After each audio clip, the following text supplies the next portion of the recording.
আমি গুনাহগার বলে সম্বোধন করি নাই।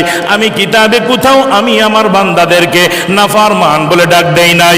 আমি আল্লাহ তাআলা মুশরিক বলে ডাক দেই নাই।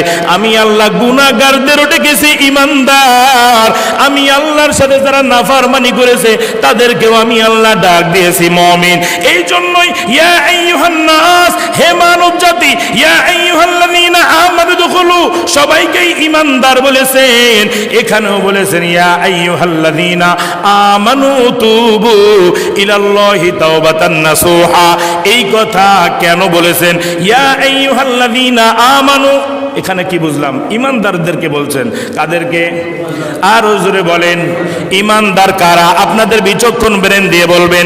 যারা নামাজ পড়ে, যারা রোজা রাখে, যারা হজ করে, যারা যাকাত দেয়, মানুষের সাথে ভালো ব্যবহার করে, যারা আল্লাহর ঈমান অর্জন করে, যারা আল্লাহর ভালোবাসা অর্জন করে, যারা দিনের ভিতরে দুনিয়ার ভিতরে দ্বীনের কথাগুলো ছড়ায়া দেয়, কোরআন হাদিসের কথাগুলো ছড়ায়া দেয়।